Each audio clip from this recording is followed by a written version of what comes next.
I've lived 1,000 lives. I've piloted 1,000 souls. I've killed and fought and died just for another role. This is the Happy Jacks RPG podcast, a roundtable discussion that's a mix of friendship, humor, unbridled enthusiasm, and tabletop RPG topics sent in from around the world. Just for another role.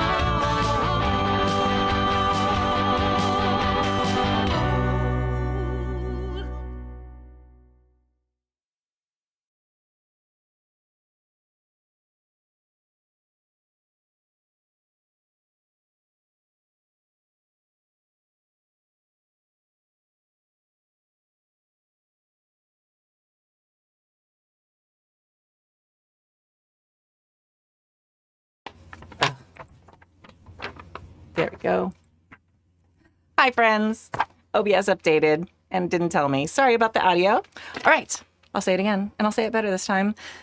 Hello, and welcome to Season 33, Episode 25 of the Happy Jacks RPG podcast. My name is Kimmy. I'm Sam. Woo! And in today's episode, we're talking about game design and some game mechanic stuff. And our emails today, Steve from Cambridge asks about PC decisions shyness. And Mike F. from Ithaca, New York shares an X-Card story. If you'd like to contribute a question or story to the show, you can email us at happyjacksrpg@gmail.com. That's happyjacksrpg@gmail.com. Or you can post in the mailbag channel in the Discord. You can do either one of these things. I highly suggest you do so soon because I'm getting a little nervous. We're taking a 2-week break. This is the final episode of Season 33. 2-week break. Write some emails and some content, friends. Do the thing. And then we'll come back, Season 34, super strong with lots of content. All right. Announcements. This is the last episode of Season 33. I already covered this, but that's okay. I'll say it again. We're taking a 2-week break, and we will be back on June 23rd with our next live show. We love breaks. We do love breaks. We love breaks. My daughter is very excited. Like, Mama. She'll be very excited. JackerCon is going to be happening July 12th through the 14th.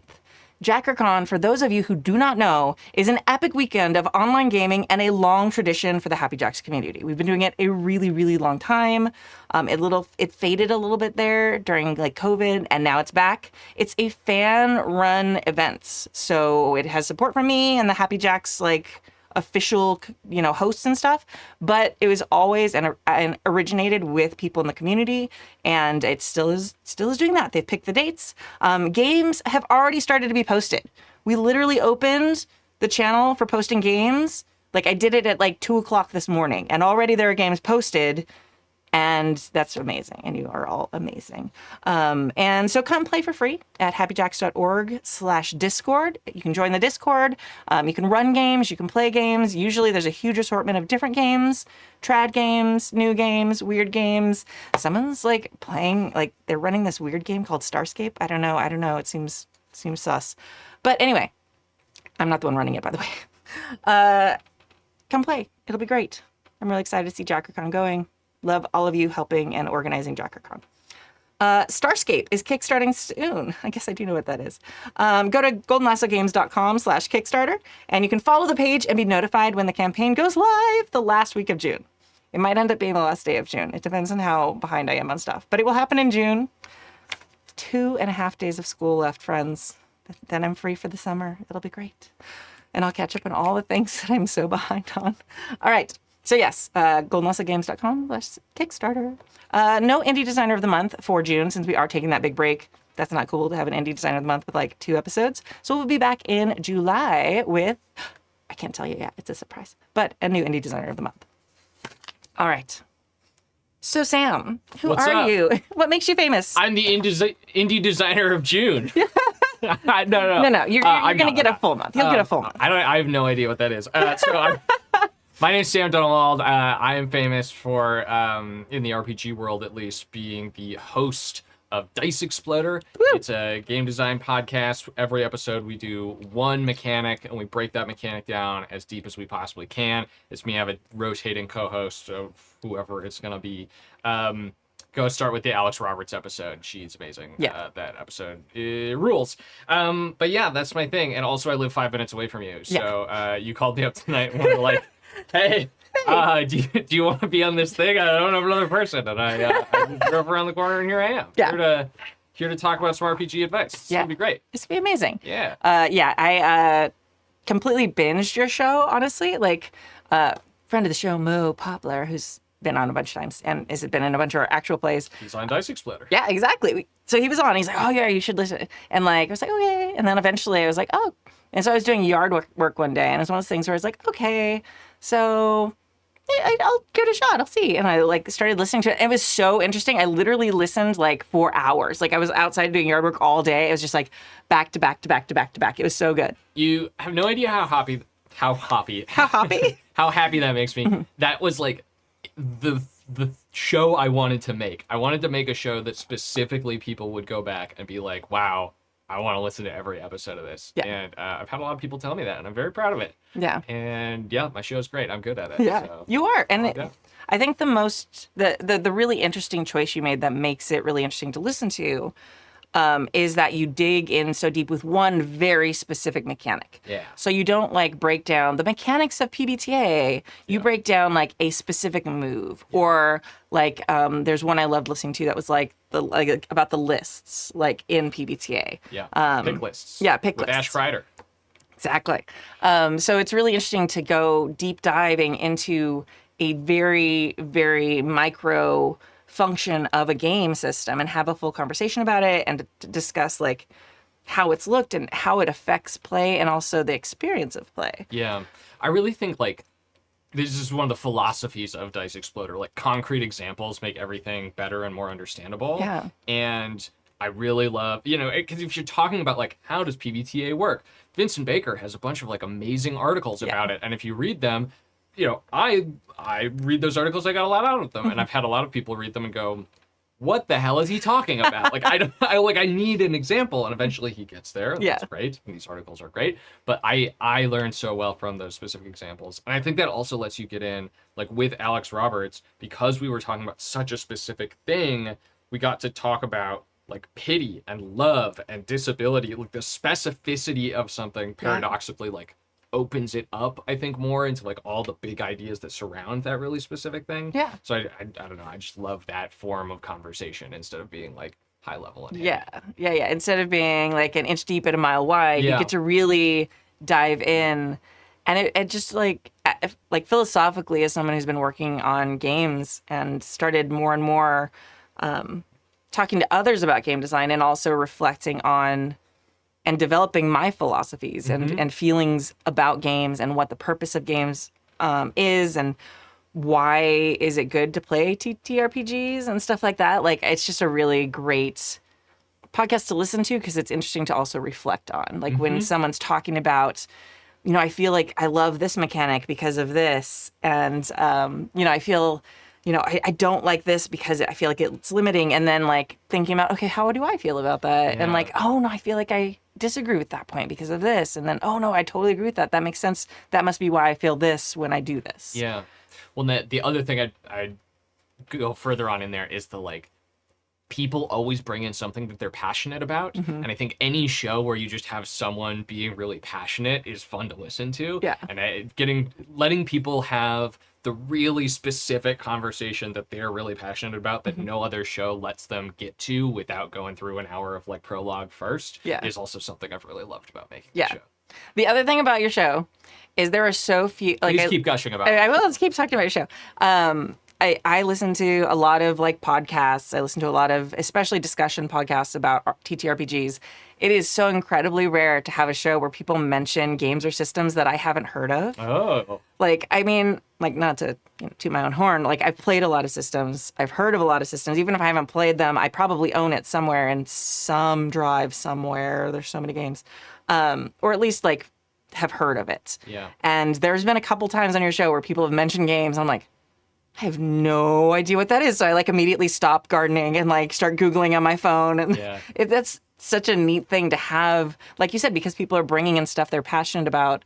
They're bringing in these like small weird games or games. Some of them are out of print and have been out of print for a really long time. And it's just all these neat ideas that are really informative, but also like, wow, that's a thing that exists somewhere. I don't know. I've really tried to bring in a really wide variety of people from like all across the hobby to have on the show. And honestly, I think I've succeeded pretty well relative to the rest of the community, but there's so much out there that I feel like I've barely tapped into everything. I want to do LARPs. I want to do like more from around the world. Like, what are people doing on all the other continents and all the other languages? Like, there's so many other things I want to cover on this show. I just love how big this hobby is, how much there is to talk about and get into. Yeah, and how it does change and play styles differ and things like that.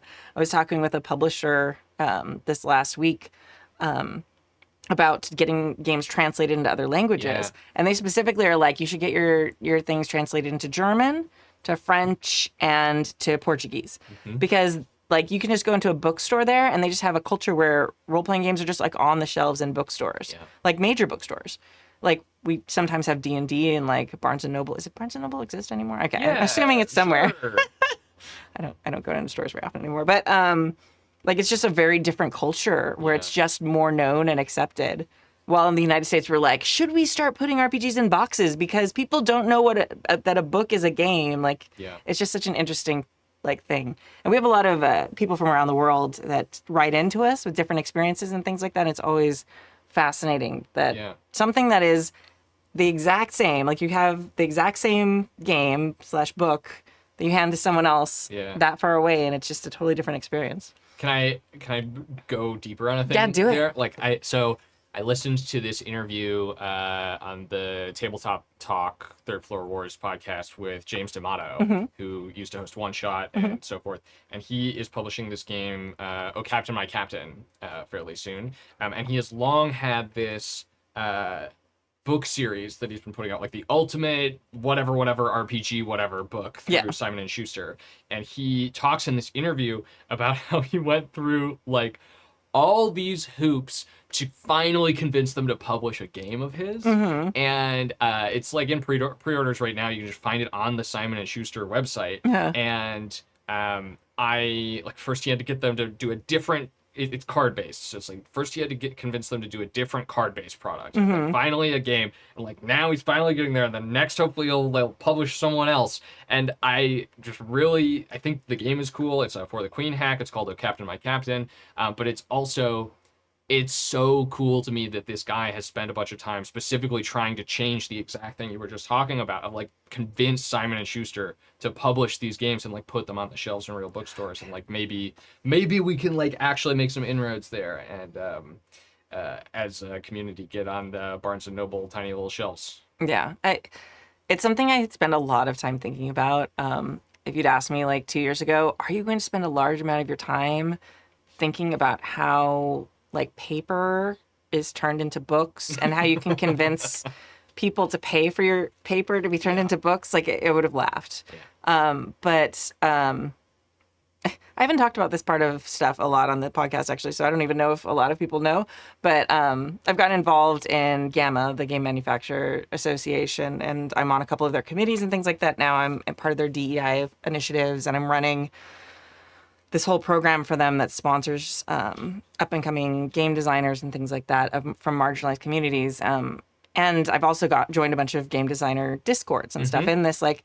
And the one thing that is absolutely fascinating, and having gone through a GAMA course and I went through this program, the Horizons Fellowship last year, where all these we got hooked up with mentors and stuff. And I was lucky I got Nicole Linderow from formerly of White Wolf Games, and now she's one of the part owners of Green Ronin. And it was one of these things where it's like, it feels like I don't know, the kid who meets like Superman or Wonder Woman for the first time, and it's just like this person who has these abilities and this knowledge just like so beyond what you can comprehend. And there's so many small steps and pieces that I know now about getting published or publishing yourself or all these things, that it's like, it's nowhere. Like it's like even if you're out there looking for it, because I published my first game myself, like the information is not out there. Even though it's all common knowledge and just nobody has documented it in a way that's accessible. And it's so wild and frustrating. And it's like, okay, there's been some panels on it I've seen a couple times, but like, this is how you pitch your game if you're trying to get a publisher. This is how you self-publish, you know, like things like that. This is how if you get hired by somebody to write something for publication, like there's like these different paths to take. And it's just wild how I feel like TTRPGs in my head are like a style of folk art.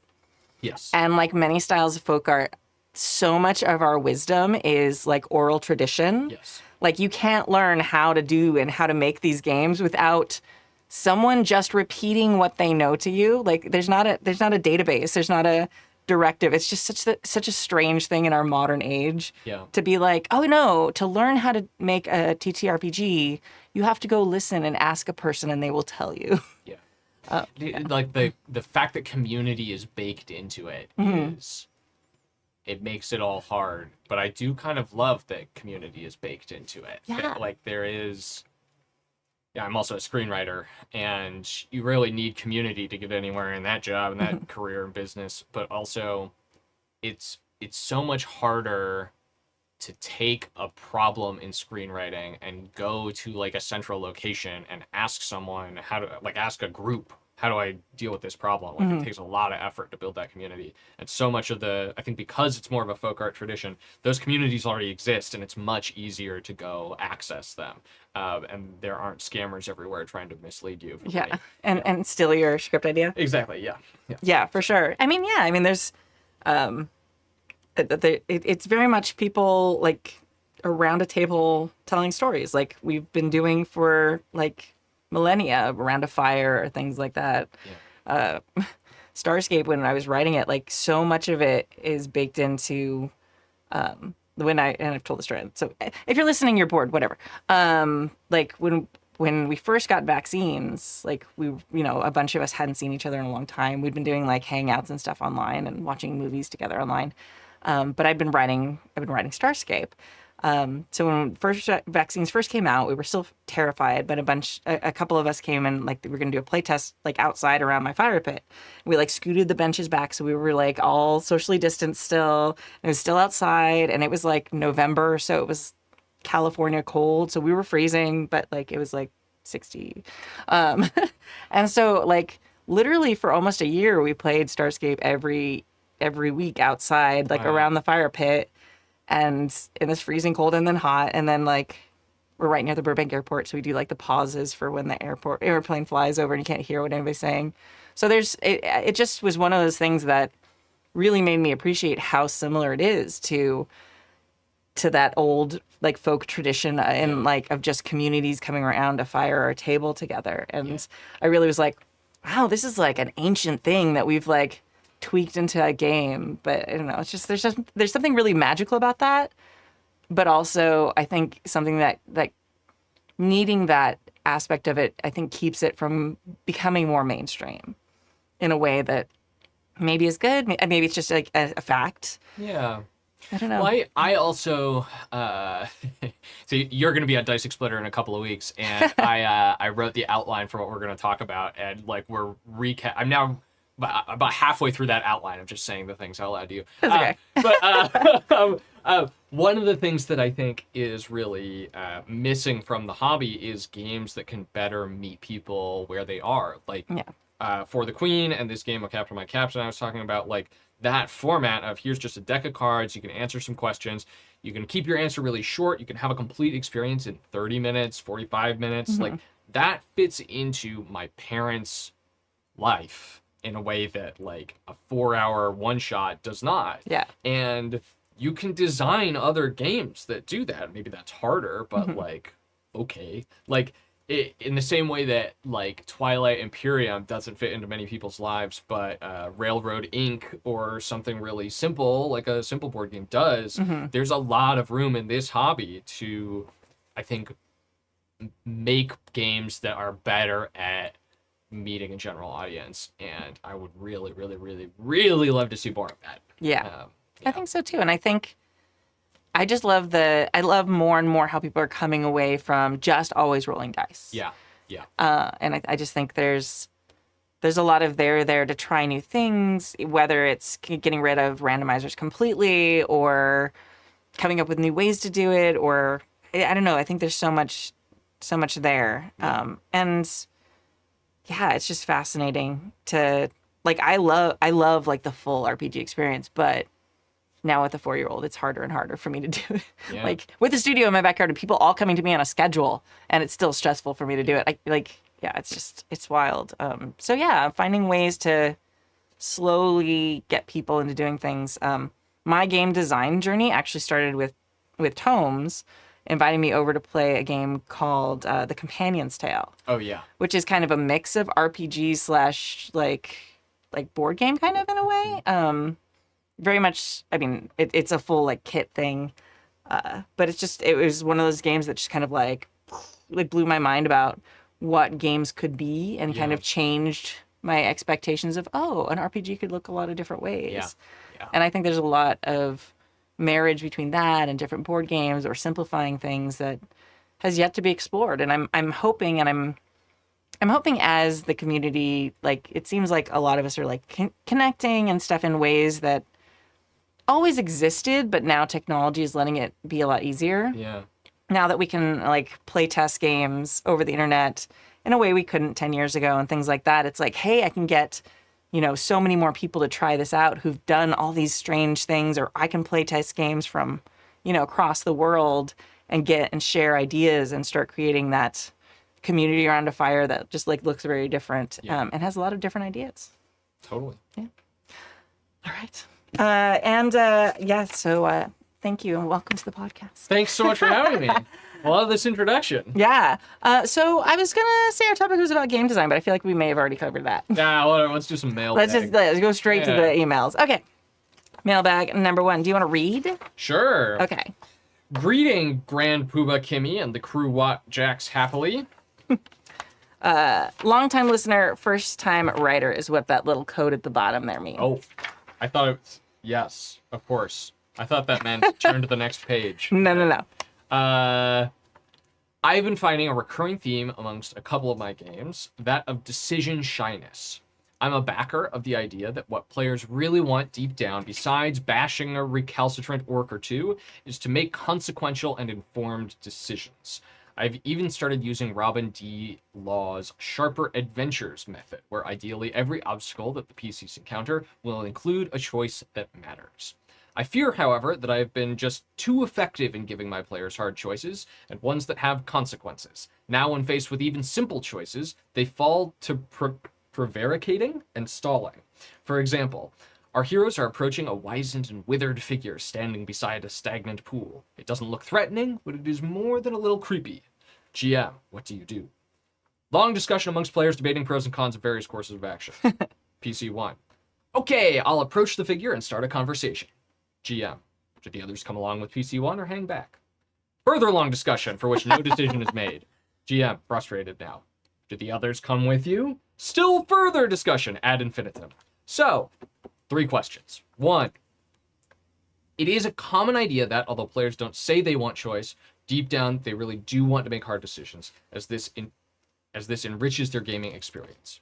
Really, though, do players actually want to make difficult choices that will have consequences? Is it just some players who crave that feeling that, in this made-up world at least, their decisions matter? Is there a happy medium here? I would caveat that the choices must be informed. Players must know what they are getting themselves into. Now, having an informed choice wasn't the case in the example I gave, but that is because it wasn't a consequential choice. Which brings me to 2. How do I encourage my players to get over their decision shyness and make bold and quick decisions based upon the information at hand? What would my character do, rather than what is the most strategic/tactical decision I can make at this point in time? Finally, on a related note, 3.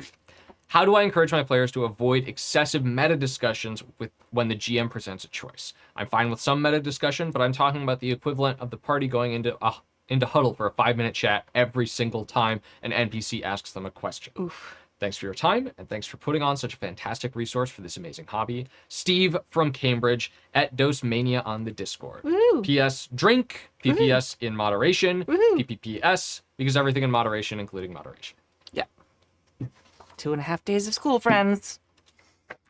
Moderation matters less. Okay. I have a lot to say here, but do you want to kick us off? Well, let's go by question. Yeah. There were 3. It's very organized. We appreciate a good organized email. Yes. So question number 1. It is a common idea that all players say that they want choice. Deep down, they really want is to make hard decisions. What are your thoughts? I do agree that I think the fundamental interesting part of games as a medium is making choices. That's what gaming of any kind, whether it's video, tabletop, or story, whatever, that's what that medium has that movies or books or whatever have a harder time giving you. Do players actually want to make difficult choices that will have consequences? Is it just some players who crave that feeling?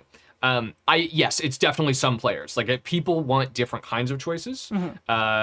Some people, like myself, really love the kind of choice that it sounds like Steve is trying to give his players of, like, I want to make a hard decision for my character that's going to have a lasting impact and lead to, delicious drama like I'd see on a TV thing. Yeah. But I think there's whole schools of gaming, like the post-OSR and, like, more dungeon delving kinds of gaming that are all built on making meta out of character decisions of, like, yes, it's still an interesting choice of, like, how are we going to get across this spike pit with the tools that we have at our hand, but the choice is about a logistical weighing of resources rather than of what's going to lead to interesting drama and that kind of thing. And yes, different people want different kinds of choices. Some people really do just want to, like, sit back and be like, well, I would like to listen to whatever else is going on here and hang out and drink my beer. Like, that's fine too. Yeah. So yeah, I think it takes all kinds. Yeah. I think more than, like, hard decisions, easy decisions, things like that. I think all players, even, like, dungeon delving type games, they want to feel like they're having an impact on the world. Yeah. And whether that's maybe behind the screen, maybe isn't such a big impact. They want to feel that. So that doesn't necessarily mean always hard decisions. That can mean they feel celebrated when they defeat the big bad, or there's lots of ways to make them feel like they're making an impact. That doesn't necessarily, like, put them in a catch-22 where there's not a right answer, or they're feeling like, oh, I have to get huge, life-changing, world-changing, like, decisions put upon my head to be making a difference. Yeah. So making a bigger deal as a GM about all the small things they're doing too, so they maybe don't feel like those hard choices are so pivotal. Yeah. Because if they feel like, oh, this is my one chance to make a difference or to change the storyline or things like that, then they're gonna take them more seriously than maybe you intend. But if like you have small things where, like, oh, hey, that loaf of bread you gave those orphans, like, have it, like, circle back around in another way later, so they know that all the small things they're doing and just being in the world is rippling out and making change in a way that's also interesting. Then I think that evens it out, so it's not so much like just their decisions matter. It's like their very presence in the world is making a change. So if you give them, like, you call like difficult choices is, like, the term you're using. So even if you're not giving them, like, choices about, hey, you need to like that seem like choices. I think I'm talking in circles now because I'm a little like I'm thinking about it very quickly at the same time. Anyway, so I think just making it so everything they do is rippling out, and giving them some hard choices and giving them not. I think there, like you said, there's no one right answer to that one at all. Yeah, this is maybe gonna just contradict you. Like, I sort of agree with what you're saying, but like, there's another angle here is, like, reading Steve's question. I'm seeing this scenario that he's laid out and imagining that the parties, his players have clearly been trained that they have to be very careful about anything that they do. Yeah. And I think Steve talks about how it's really important for players to make informed choices. I very much agree with that. It's not a choice, really, if they can't, like, make the consequences. But I also think, and I don't know that Steve is doing this, but I think that it's possible to make everything into a hard choice when it doesn't need to be. Like, it's possible, I think, to go too hard on this. Like, if players are, like, this is literally his problem. Like, players are considering, do we reply to the wizened old figure at all? into a difficult choice, and that's boring. Yeah. Boring. There's so many things where it's like, we can just kind of like breeze past that. And on the one hand, like maybe the thing that's going on here is that Steve has made too many things like that into tricks, and like I don't think from Steve's question that's what's going on, but I know play groups where that has happened. Another thing that might happen is that the players really enjoy the kind of, we are going to examine every little thing and strategize about it. I like that word. Thank you. I think that's a George Bushism, but here we are. Like players are going to sit there and really think over every decision.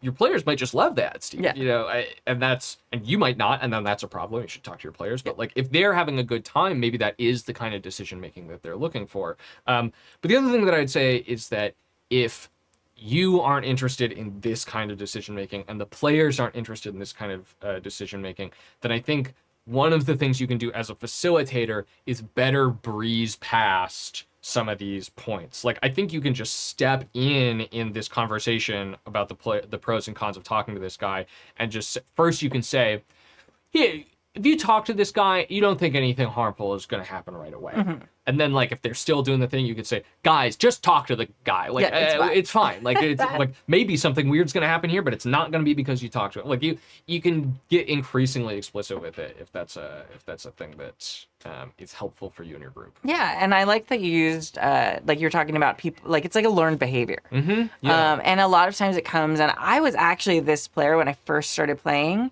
We're playing 4th edition D&D, and I just thought it was like going to be a gotcha at every moment. So I was like shocking to everyone, over planning everything, and like, oh no, if I plan well enough, we will always succeed, and the GM will never have that gotcha moment. Eventually I like realized that that's not how it was going to work, because I had a good GM. But a lot of GMs out there feel like that's part of the fun of like, oh, you went and asked this question, but you didn't ask specifically if, were there any rings in the box? You just asked if there was any, coins in the box. And it's like, I mean, like, I would notice if they're, okay, fine. And I think that, that this behavior that you see from players is a result of that often. Yeah. They are like, I have to make sure I'm asking everything and like getting every bit of information so that I can plan well. Because if I don't, then, I'm going to be the reason we lose. And I think, we've got to push back against that. And Steve, like, kind of reflect on your GMing. Is that something you've been doing? Which a lot of us do, especially like as a GM, like I've done that, and I was like proud of myself. And then you're like, oh wait, no. And seeing like, okay, is this something I've been doing, or is this something they've learned somewhere else and are bringing to this table that I need to clarify that this is not going to be how this is. Because I think that's the biggest thing. Yeah. I have two thoughts. Yeah. The first is, so Bumbletrue in chat notes, in quotes, as you huddle up to discuss, the bartender moves on to the next customers, end quote. And I think that is a great example of another strategy you can use as a GM here of like, okay, you're taking forever. The world's moving on. Mm-hmm. Like you aren't, if you're sitting around talking this much, then like, the world's going to react to that. Yeah. Like that's not making a decision is making a decision. Yes. And that can be a fun strategy to employ. Mm-hmm. The other thing that I'd say, and you were kind of pushing to this already, is just if you have an idea in the scene of what you are expecting the actually interesting choice to be, giving the players as much information as possible up to and including like fast forwarding the scene until you get to that point where they're actually going to make that interesting decision. That's a solid thing you can do too. Like just cool. The actual interesting decision is going to be here. Like, in order to unlock the next door in this dungeon that we're in, one of you is going to have to drown in this pool. Now you have to decide who it's going to be. Like the wizard can just, or the wizened old figure can just like say that. Like you're sitting there waiting, just be melodramatic and get it out. Like we can just put all that out there and get us to the interesting decision as quickly as possible. Yeah, absolutely. And as your players get used to this isn't going to be a gotcha and all this stuff, they're going to start stressing about it less. Mm-hmm. I enjoy in certain instances, like I'm very into narrative and role playing, and I'm a big, everyone's seen my friends, like we're all thespians. We're very dramatic and talking in character about everything. But I also love a good moment where, like, as the GM, I'm like, what are you looking for right now? Like, what, when you're asking all these questions, what are you trying to learn?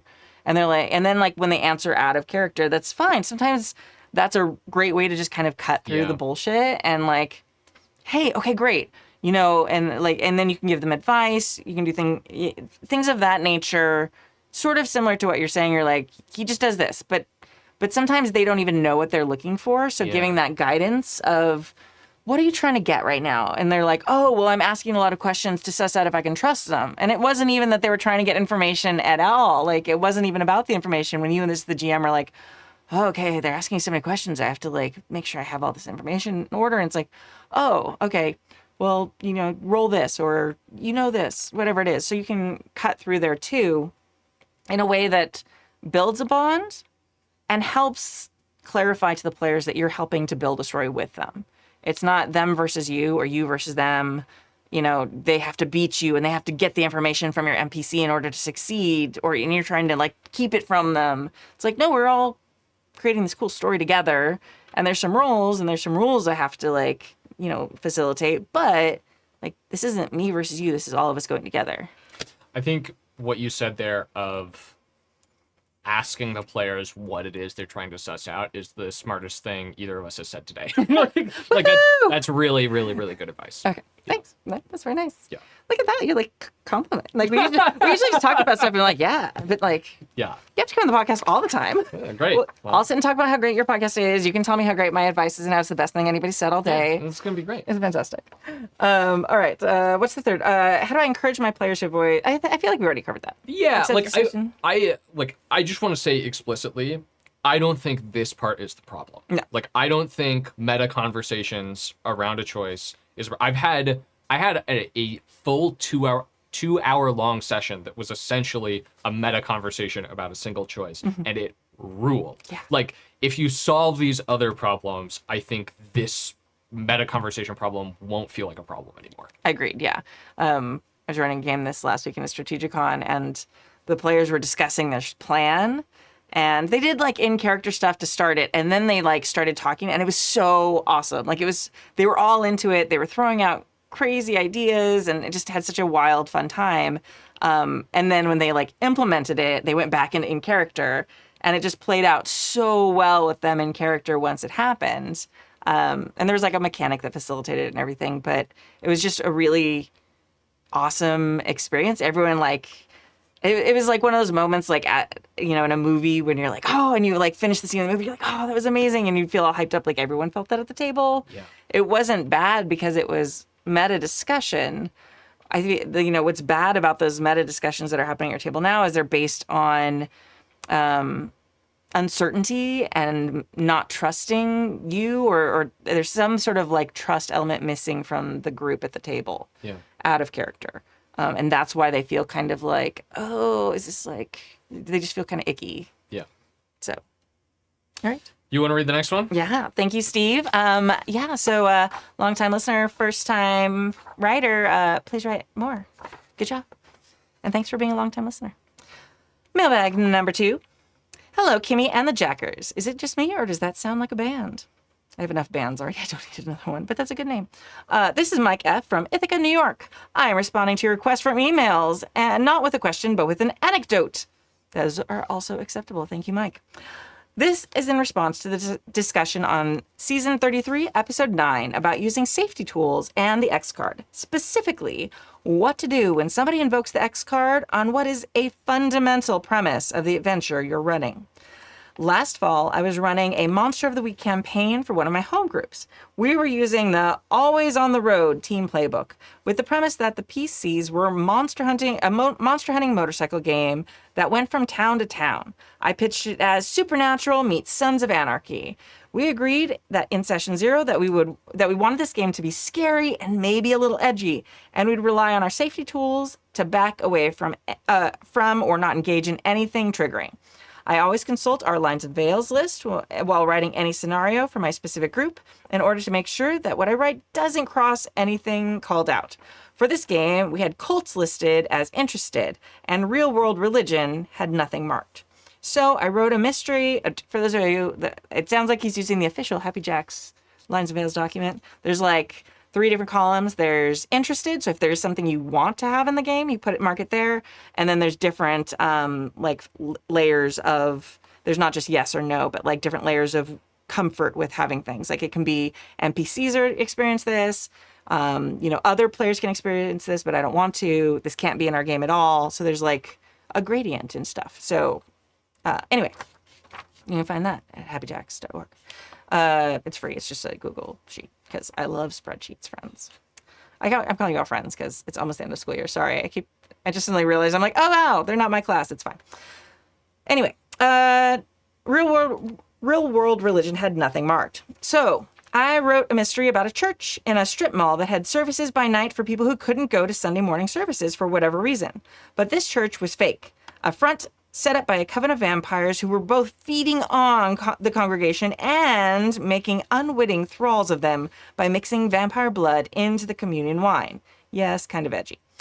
On game night, after we did some intercession downtime stuff and ticked progress on some characters' personal projects, I started my cold open where I presented the scene to the players without the PCs present. For this, I described the conclusion of a nighttime service and at a downscale church set up in a strip mall. The pastor gave his closing and everyone starts filing out into the night. The pastor came up to one young man and asked if he could have a word. He told the man that he saw promise in him and asked him to come back to his office to discuss possible leadership roles. And that's when one player invoked the X card. They said that they really didn't want to deal with any church-based abuse of trust. I paused and said, okay, absolutely. Thanks for bringing this up. First, let's add church-based abuse of trust as a line to our Lines and Veils list. Let's take a 10-minute break. I'm going to have to redo this cold open. So I broke after about 30 minutes of play, and I realized then and there that I had to throw out this entire scenario, and I didn't have another mystery in my back pocket. So after we reconvened 10 minutes later, I leveled with the players. I told them that this whole mystery was a big metaphor for the church abuse scandal. I could rework this adventure as a fake business rather than a fake church, but I'm going to need more time to put that together. Monster of the Week relies on GM prep much more than many other PBTA games, and I didn't think I would be able to run a revised version on the fly. Good for you. I'm proud of you, Mike. That was a good call.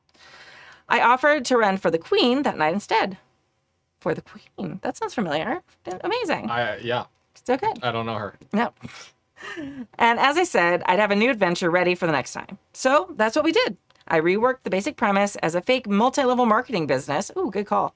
That was spiking an energy drink with vampire blood and ran that adventure the following session. That's a really good premise.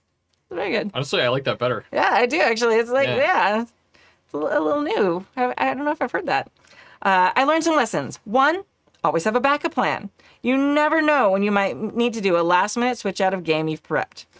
Ideally, that's another scenario for a game you're playing, but a one-shot of some other pickup game also works. 2, I realized that I just didn't have time to write custom scenarios for my home groups anymore.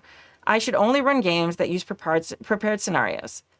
Trophy or Mothership or the Carved from Brindlewood games. Or to run games that provide good GM support for improvising the whole scenario on the fly, i.e.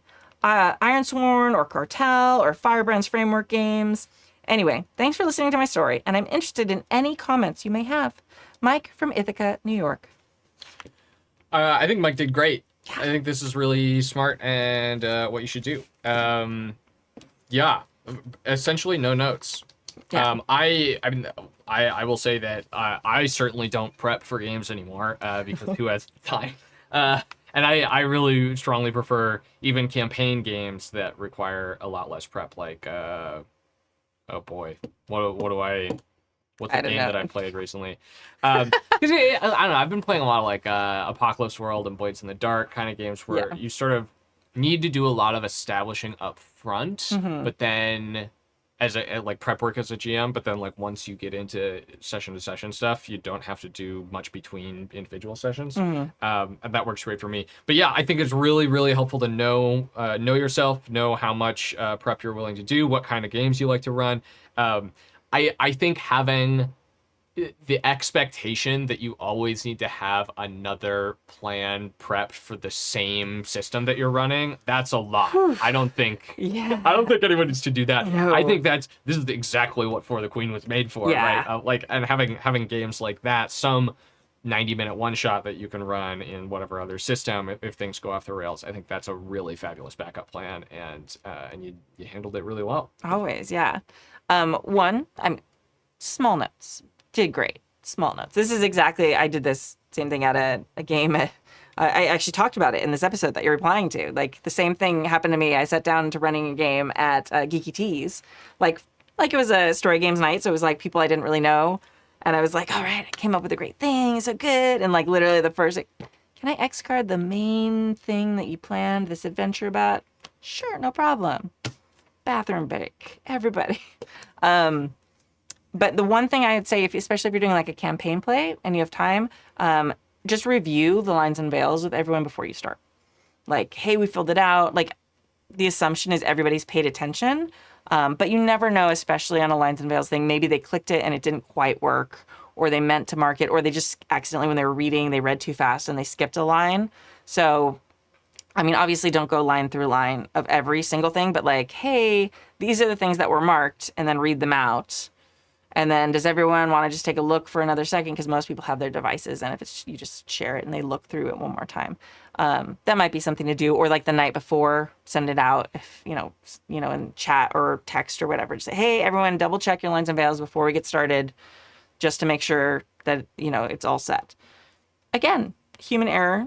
Sometimes even if they thought of it in the moment when they were going through the lines and veils sheet, maybe they just skipped it. Who knows? But that could be the one thing that might have maybe caught it the night before, maybe not. So maybe it would have made no difference. But that might be an idea. I think, in general, in my experience, for me personally at the very least, I've had a lot more success with sort of proactive content warnings of like what's coming in the game, rather than the like kind of the lines and veils, like here's a list of like all the things that we might get into. Because as you were saying, people forget things. But if you say like, okay, in this campaign, here are like 6 topics I'm like kind of broadly interested in. Like, how do people feel about those things? Yeah. And they can like specifically comment on those rather than like a list of the 30 most horrific ideas you've ever heard in your life. Like, I think like that gets a more specific thing going, and it leads more cleanly to a conversation about what people are and aren't comfortable with, I think. Yeah. I like the 2-pronged approach. Like, you send out the lines and veils doc that they just do at home. And then I use that to get ideas, which is why I specifically added the interested column to our lines and veils document. Yeah, great choice. Which is super fun. And it's spun out like things I'd never thought of when I was running my One Ring campaign. Like, one of the things listed is ghosts. And like one of my players for Lord of the Rings game was like, ghosts, interested. I was like, oh shit. Okay. Like, I wasn't even like thinking about it. And then like ghosts became this big cool thing that it was just amazing. And it was all because like she checked that little box. Yeah. And then going through before you start and being like, hey, these are the kind of the broad strokes of what's going to happen, and just making sure they're okay. I think that's really great advice, because I feel like I think I do that because I'm a teacher, and it's like, all right, everyone, like you've heard tonight, I'm very teachery.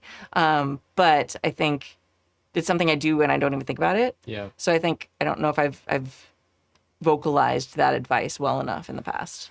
Yeah, I mean, I don't fully have my thoughts formed around the thing I'm about to say, and it is maybe mildly controversial. So welcome to the Happy Jacks RPG podcast. That's our brand. I may not go as deep on this as I plan to in the future, but McGay Baker just like published this blog post a few weeks ago about the X card and safety tools in general, in which she's really advocating for, I hope I'm remembering this right, reframing all of those tools not as safety tools, but as conversation tools. And I think that is a much, much, much better framework for what all of these systems do. That, like, no tool can keep you 100% safe. Yeah. It's just not going to happen. Right. But tools can be good ways to start and have conversations with your friends. And I think Mike's letter here is an extremely good example of how to have a productive conversation about content at the table. And it came from these tools that help facilitate that conversation. Yeah. It was a conversation about heading towards safety, but it, like the thing that the tools did was open the realm of that conversation in a more effective way. And I think that framing of thinking about the X card and lines and veils is really, really helpful for me personally, at least. Yeah. I feel like I started to read it, and I have a lot of things in my life, so of course I got distracted and didn't finish reading that. But I'm sort of two minds about it, because one, as someone who's like been like recording actual plays and doing all this stuff since long before safety tools were a thing, or at least a common thing, and slowly watching them like become a, like, oh, indie extra edge of the community thing, to slowly being more and more accepted. And now like a lot of game books have like whole sections about that. I feel like yes, and like the soul of them is more of a conversation tool. That captures the essence of what they are in a much more authentic way. I think as far as like communicating what they do to people who may not who may not be familiar with them, because there's still a huge swath of the community and the hobby who has no idea what they are. I feel like safety tools is like a more appropriate name, because it instantly kind of starts to communicate what the purpose of them is to keep people safe. Even though I do love philosophically the idea they are conversation tools. And you're right, they cannot keep everyone safe. And we've had instances on our actual plays, because we use them all in our actual plays, where we've, talked about it. We've stopped some games, things like that, because of things at the table. And one of the things that we had to really work to normalize is people being afraid to use the X card and stuff like that, because they're in an actual play. Yeah. And we've worked hard to stay away from that culture. And, it's hard, even at a regular table when you're not streaming or anything, like, it's weird to like be the one to reach out and like, no, I don't want that in there.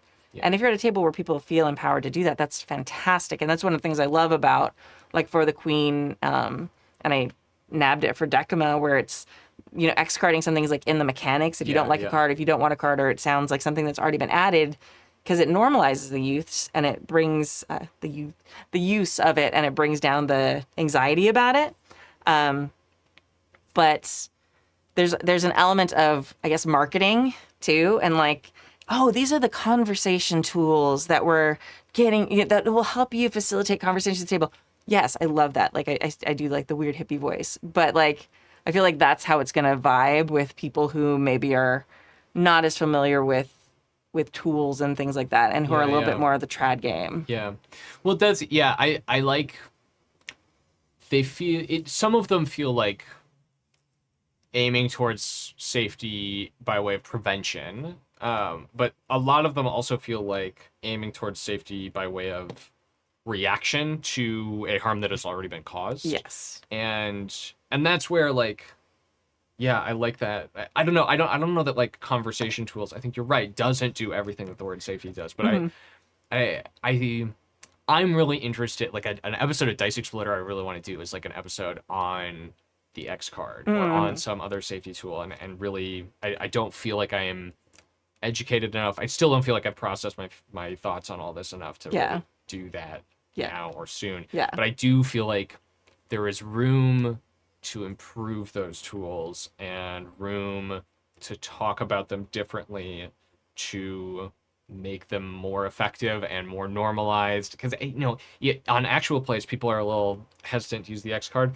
but that's true even just at tables. Like people don't want to be a bummer, and it sometimes can feel like a bummer to hit that card. And I've seen things like the new version of Fiasco has basically an X card, but it's called the Let's Not card, and I like that framing also, right? Because it feels less like, whoa, slam on the brakes, and more like, oh, here's like a thing you might say in the conversation that is play. And I feel like there's room for experimentation in all of this that I'm just excited to see more of. Yeah. And they're constantly changing and developing. And like people are starting to think more about accessibility and Yeah. like the consent flower. It's also like a stop sign. There's a bunch of names for it. Yeah. Originally just started as like green, yellow, red cards. And now they've started adding like the stop, pause, and play, or plus, minus, all these different symbols so that people who have trouble seeing color can still access it. Like, Yeah. and just that full awareness around it. And I don't remember who this person was. At some point in all these years, I was having a conversation with someone, and they described most safety tools are like seatbelts. Yeah. Like, they're there when you have that accident, and they save you from worse harm, which is really great. But the accident has to happen, for it to. It's like, yeah, and that sucks. And then there are preventative things that are more like sunglasses that are like, okay, you're gonna keep the damage from happening at all. Yeah.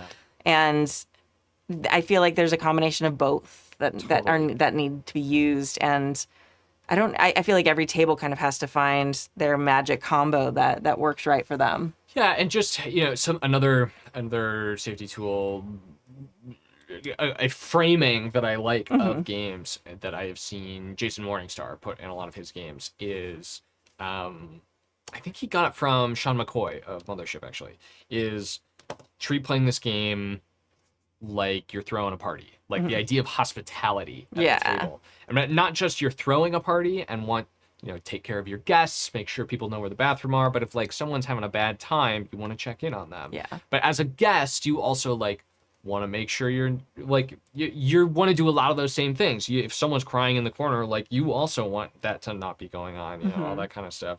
And I think that's just such a lovely framework of there are the most important thing is that we are all here and showing up for each other and able to do, to bring it back to the letter, what Mike did, and like have a good conversation and to all feel comfortable having that conversation. Like I think it is both great that Mike's player was able to use the X card here, but I also think like not a lot of GMs would be able to say sessions canceled, I need to do reworking to like make sure we're all happy with this. And that's like a big thing to do and a really important thing to have done. And clearly the fact that you have thought a lot about this, Mike, and you're comfortable with your group is what allows that to happen. And I think that's what is the most important thing to encourage. Yeah, absolutely. I feel like a lot of, and I feel like I've been in my, been in that place before, like earlier in my GMing career where I could sense someone was like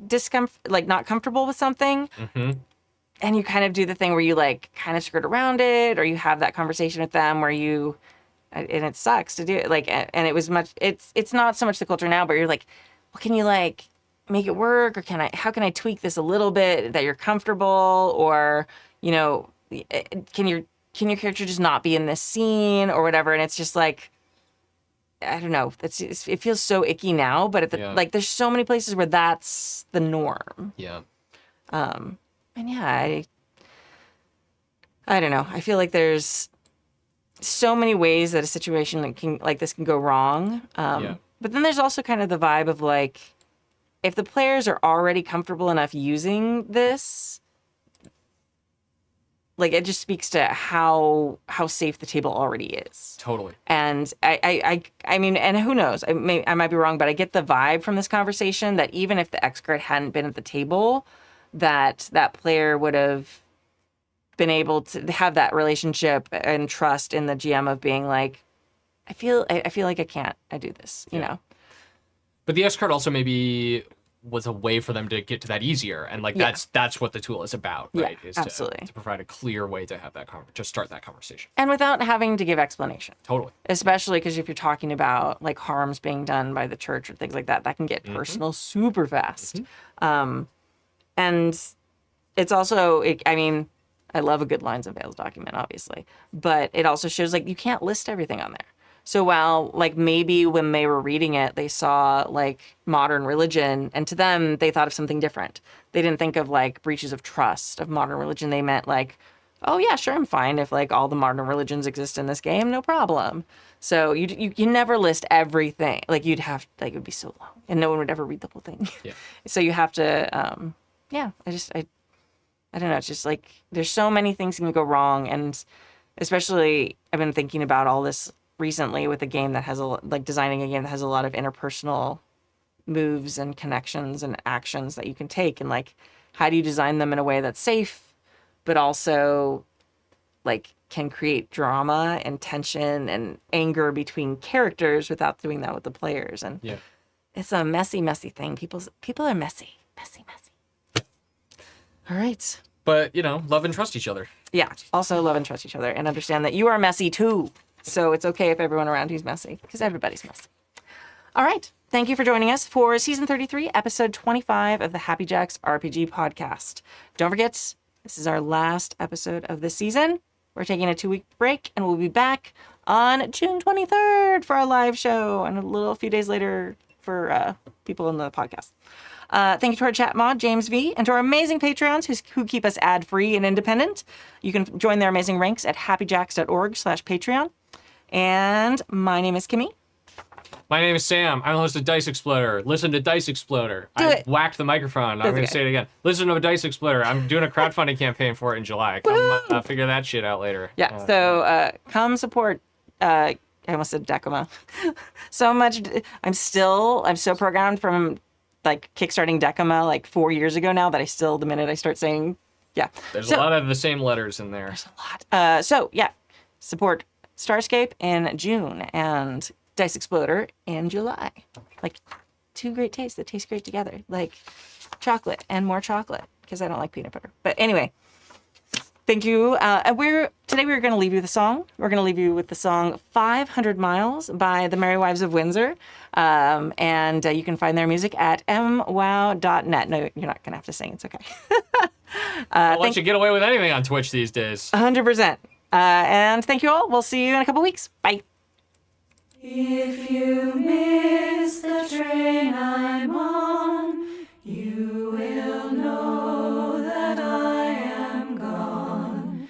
You can hear the whistle blow 100 miles.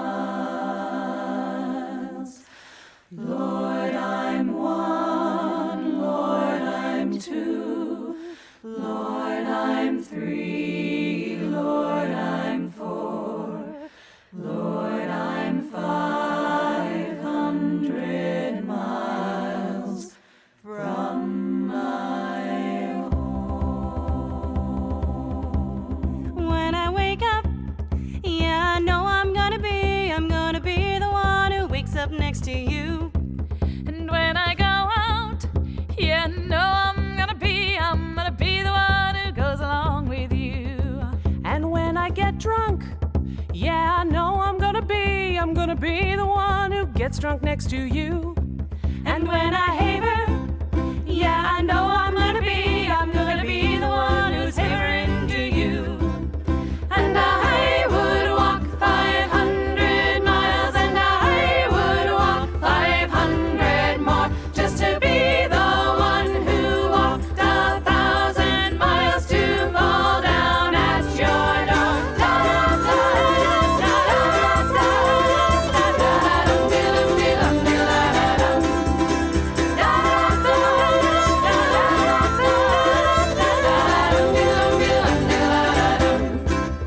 When I'm working, yeah, I know I'm gonna be the one who's working hard for you. And when the money comes in from the work I do, I'll pass almost every penny on to you. Not a